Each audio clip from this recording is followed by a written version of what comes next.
Yeah, this is Jenna Smith with Corrupted Promotions, and you are tuned in to GFG TV. All right, boom. We're kicking off here, episode 1. First off, we'd like to say thank you for sitting down with us here at GFG TV. We appreciate your time. We like to kind of kick it off and state what's your name and where are you from? I am Jenna. I'm from Boone originally, but I grew up literally everywhere. Like, we moved a lot when I was a kid, so just from everywhere, kind of. Nice. Did you go to school up in Boone? I did. I went to school there in 3rd grade, then we moved, but I came back, and I did 8th and 9th grade there, and then I quit, so. Nice. So talk about growing up. What was it like? You said you bounced around a lot. Is it military, or what was the reason for bouncing around? My mom didn't work, to be honest with you. She just didn't work. My grandma didn't work. They were kind of check collectors, I guess, so I grew up in trailer parks, and whenever we wouldn't pay our rent, it was we gotta move. And I wasn't put in school. Me and my brother weren't put in school. Like, I think it was because they didn't want us to talk about a lot of things at home, so we weren't homeschooled or anything. We just, so when schools would catch on, or we'd be outside playing, people would call people, they'd show up, and we'd take off. So we moved probably 8 different states when I was a kid. So dang, yeah, that's crazy. Yeah. You talk about the craziest experience you had, maybe in another state that you bouncing around to? Honestly, even though my life was chaotic, like there was always drugs involved. My stepdad was like a big coke dealer in Arkansas and in Texas, and we lived down by Mexico, so he was dealing with the cartel for a while. But for the most part, it was a good childhood. Like, I guess it was, we had a lot of video games. We got a lot of things we wanted, I think, to keep us distracted from the things that was going on. So, we got a lot of video games and, TV shows. We got anything that came out we wanted, we got it, So, a lot of crazy things didn't happen until my mom, I started noticing getting depressed, not wanting to get out of bed. Things were weird with her boyfriend. And that's when I hadn't seen my dad, and she told me, you need to call him, So I had to call my dad, who I didn't know, basically, and ask him if I could come live with him. And shortly after that, my mom was murdered by her boyfriend. So I think she knew it was coming because she was, had the physical abuse for so long. I saw the fights for so long. So that was traumatic for me, to deal with. And just moving in with a dad who I didn't know, who also, he was from the military. And he didn't really have emotions. So when he told me about my mom passing, it was just like, hey, your mom's going to die, we're on the way to the hospital. I was just like, oh, okay, So, and then that's it. We lock it up, go back to school, drop it, you can't bring grief home. So it was kind of tough. That was the hardest thing for me, was like grasping that I couldn't be emotional, and, also picturing, your mom dying that way at 11, that was tough.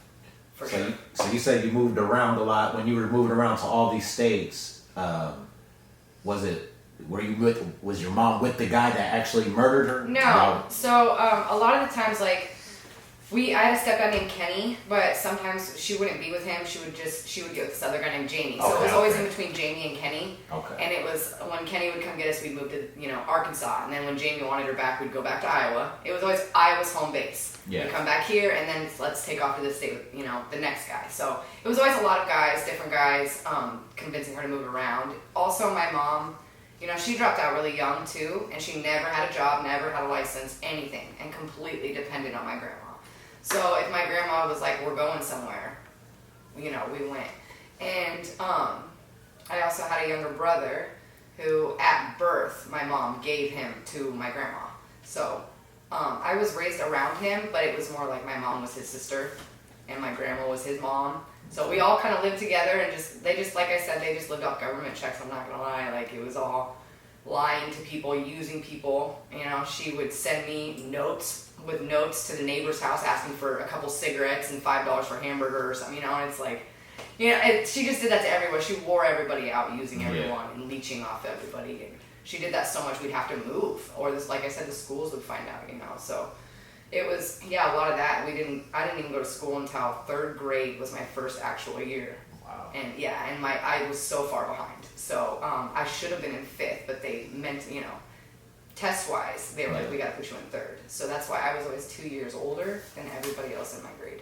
So that was tough too, because maturity-wise, I was always like, y'all aren't my people. Like, yeah. So you said Iowa was always home base. What other state did you spend the most time in as a child? Spent a lot of time in Texas, in Donna, Texas, and Bethany, Missouri, probably the most. What memories you have from Texas? A memorable memory. What sticks out? The cement above ground tornado shelter that my stepdad built to keep his drugs in. that he convinced me was a tornado shelter in Texas, and I believed it. And it had rebar bars and everything. And I was like, "This is trippy." But yeah, that sticks out. I playing on it, getting yelled at, stay away from there, don't look in there. Definitely that. Yeah. Do you recall the first school you attended? You said 3rd grade. Where was you at? What school? I did go to 2 weeks in Rippey, Iowa in 2nd grade, and then my mom was like, "I'm not getting out of bed, you're not going." And then I went for 2 weeks in Arkansas. But so I did go there, but that, I feel like that doesn't really count because I didn't even barely get my desk. But my first full actual year was in Boone. I went to Lincoln Elementary. Who was the teacher, you remember? Mr. Lester, I do remember him. He was cool. Tell us about Mr. Lester. Why he was so cool? I think that he saw I had at-home struggles, and so he wasn't super hard on me when I was struggling, or if I didn't have something done, it wasn't like, notes don't have to go home, we can talk about it. Hell yeah, that's dope. Yeah. That's dope. That is dope. So you said Bethany, Missouri, you said? Yep, we had a farm there. Nice. Yeah. Was this one of the two that they were bouncing back and forth? That was my grandma. She decided to get that place, and so my mom was single during that period, so we had to live with her because my mom never had her own place. So yeah, we lived with my grandma there. So that's where she was down. She was down in Bethany. Mm-hmm. Nice. So what you said, drugs was heavy. What kind of drugs was around? Do you care to say, or? Mostly just cocaine. It was it was from my stepdad's addiction, and I as a child I didn't really think of it. It was kind of just normal to be around. Like I remember one time being really little and just picking up this CD case that had a bunch of coke on, and I just took off running. And I remember my mom spanked me so hard, but I remember her friend telling her, "You can't spank her, Julie." That's and I was just even at 3. I was like, I kind of could comprehend, what's the deal with this, But it was kind of also normal to me. Wow. So, but nothing other than that. I never saw my mom, shoot up or hear of her having issues with anything like that. So, I think it was just she had a coke addiction. And my younger brother was born with a coke addiction, so, due to all that, yeah. That's crazy. Yeah. So living through that transition of that lifestyle to a kind of a military lifestyle with your dad, what was that like? He was strict. It was nice to move in with him because, like I said, I moved around and bounced around so much that I didn't really know stability or normal as a kid. So when my mom said, "You gotta call your dad," she explained to me he's got a family. He had my older brother as well. How old were you when you had to call him? I was 9. Wow. Yeah. And he had my older brother. He got custody of my older brother TJ when he was 2 because of my mom's problems. So he was like, "You're not having him." But they continued to have kids. They continued to see each other and have me and my younger brother, even though they weren't together. So that you're right. So he actually took off with my older brother and told my mom, "You're not having him." But with me, he was like, I don't know, he just didn't want a girl or something. So he let me stay with my mom. But she explained to me, "You're gonna go live with your dad. He's got another family. Your older brother's there." But then they'd also had another baby, which was my new brother, Chase, who I didn't really know. And then his girlfriend at the time, who he'd had the baby with, had a daughter named Ashley, and she was around my age. And my mom said they have a normal house. They live in a house. The kids go to school. They're in sports. She's like, they eat breakfast, lunch, and dinner. You got to go there. And I cried. Of course, she was all, she was my life. So I begged her not to let me go live there. But she made me call him, and I remember just getting on the phone with him, and my mom didn't want to go too fast with it, so she asked me to ask him to just meet him at a baseball game with my brothers. And we went there, we visited, we went to his house and visited, and it was super awkward. It didn't feel like he was my dad, really. We left, and then I heard my grandma talking to my mom about how I was going to call him again, and my mom was going to make me ask him to move in with him. And I was just like, what? I don't even know this guy. But he said yes, because I think he knew my mom needed it. She needed the help, so...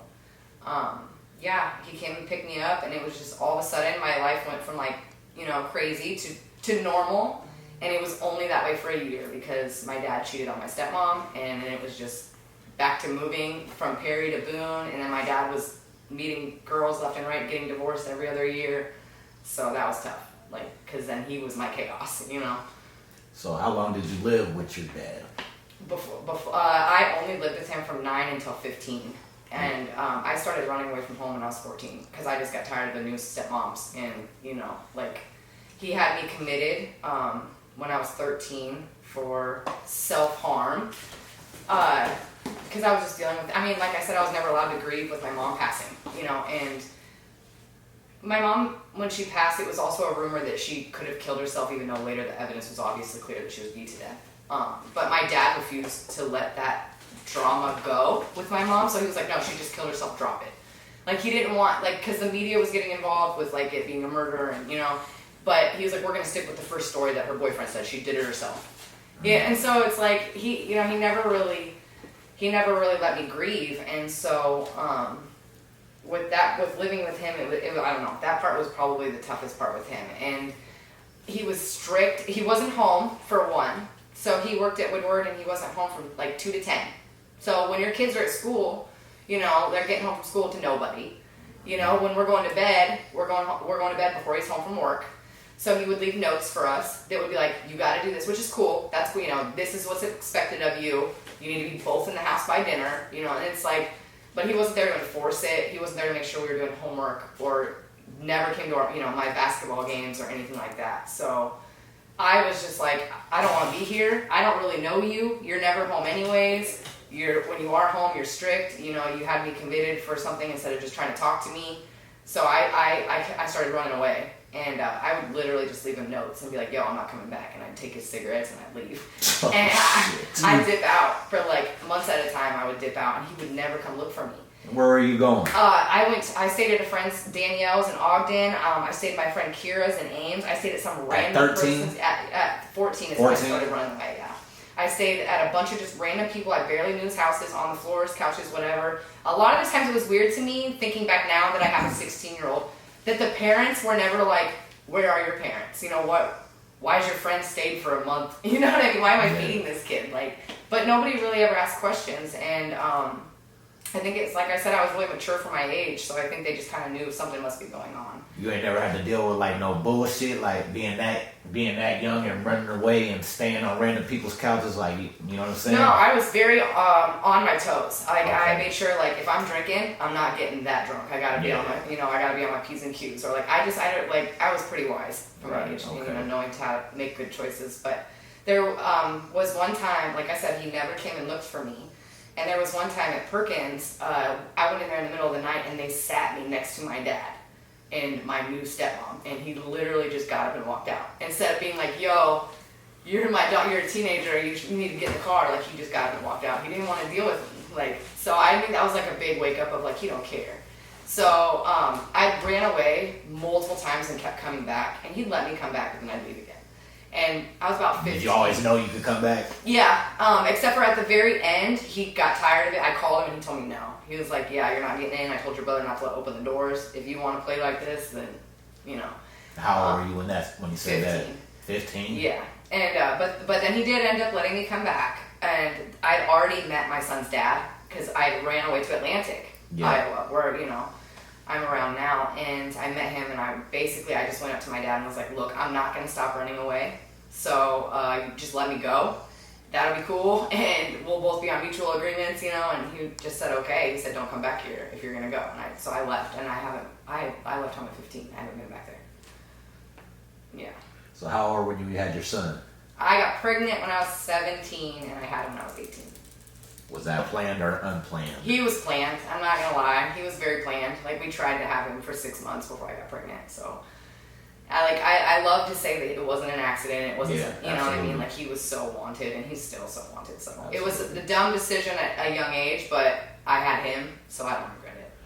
So did you have the fairy tale plan? We're gonna have the baby. We're gonna run away together, have a baby, get married, and all that. Was that the idea of the plan? His dad kind of wanted that. Like, his dad was like, we should probably get married, and I said, we don't have to. I said, we're so young, we don't even know the definition of marriage. You know, right. Like, just because we have a baby, that just doesn't seem legit to me. And now I'm glad we didn't, because we were young and we fell apart so fast over just stupid things. Who can go out tonight? And, you know, things we weren't patient enough yet to be parents together either. So up to that time, were you attending school? Did you graduate high school, never college, did. any of that? Oh, I've never graduated. I quit in 9th grade. Like I said, I was kind of above my years. So I was in 9th when I quit, and I literally just walked out and didn't go back. So.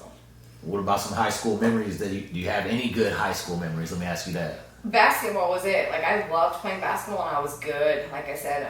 But I was discouraged because nobody came to see me play. So, yeah, there was no point to continue with that for me. Now, today, the new me, I would do it for me. But I was a kid, so I needed a lot of reassurance, I think. So, okay, let's keep it in that high school era. If you can remember, in that era, what was some of the music you was listening to?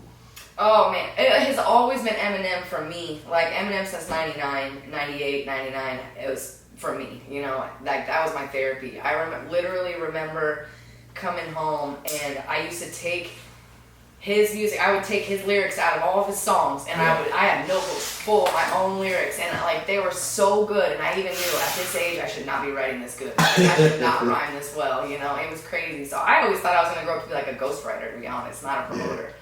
But I used to do that for hours, and it really was just therapy for me. And then, you know, you have Nas. I went through a big Jay-Z period. This is back in high school. Yeah. The Diplomats. I was really into the Diplomats, Jim Jones. What do you like about the Diplomats? That they're so different. I think that all of them, they were so unique, but as a whole, it was just like a power group. Like, I love them a lot. I still listen to them a lot. Yeah, I think Jeezy was big when he came out with Snowman. I was real big into him. That was probably around that time period. So if you would have stayed in high school, what year would you have graduated? I would have graduated in 08. 08. But if I would have graduated when I was supposed to, it would have been like 06. I should have graduated in 06, During that span, who are some of your good friends in that era? I'm still friends with them. I'm still friends with the friends I had in middle school. No shit. My best friend is still my best friend from 8th grade, Jess from Let's Boone. talk about who are they? Yeah, Jess Nelson. She's from Boone. I literally just went and seen her a couple days ago. We drove down there and had dinner. Hannah Baum, she's cool. Yeah. Yeah, I know that those are people in my life. If something goes wrong, like, I got you. It doesn't matter what it is. Like, especially Hannah. Like, she doesn't even need to hear the story, and she's already pulling up. Like, that's awesome. So they're good, genuine friends. I had a lot of acquaintances, but they're good friends.